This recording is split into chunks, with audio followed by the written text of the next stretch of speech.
In this video, we're going to download and install the Java Development Kit for Windows.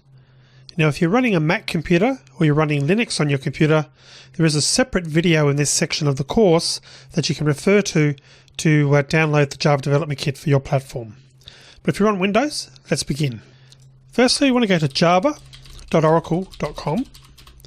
Oracle is the name of the company that now own the Java trademark and this Java software. Click on over here, select Downloads, then hover over here to Java for Developers, click on that, and then come over here and click on Java Platform SDK.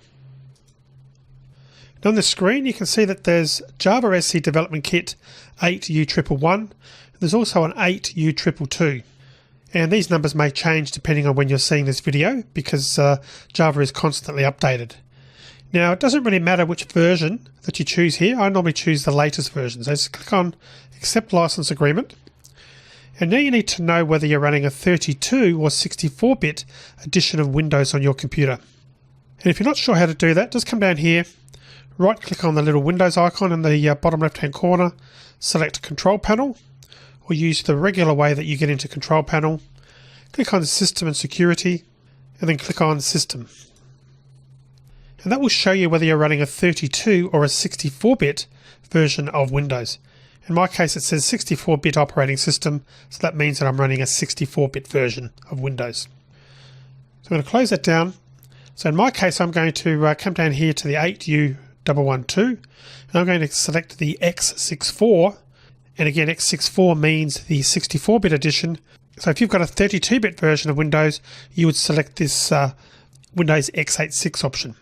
In my case, I'm selecting the 64-bit version, clicking on that, and you can see the download is starting in the bottom left-hand corner. I'm just going to pause the video while this finishes.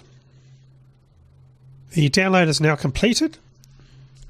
So I'm going to come over here and open the file that was downloaded.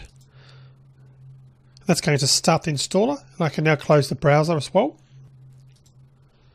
And then we need to go through and allow the wizard to complete the installation of the Java Development Kit. So click on Next, click on Next again, give it a moment to complete. As part of this process, not only does it install the Java Development Kit, it installs the Java Runtime Edition, also known as the JRE. So you want to go ahead and click on Next here to allow that to continue as well, and give that a moment to complete. Installation is now completed. We can click on Close. So we've now completed the installation of the Java Development Kit. In the next video, we're going to tackle downloading and installing IntelliJ, which is the editor we're going to be using to create our Java programs. See you in the next video.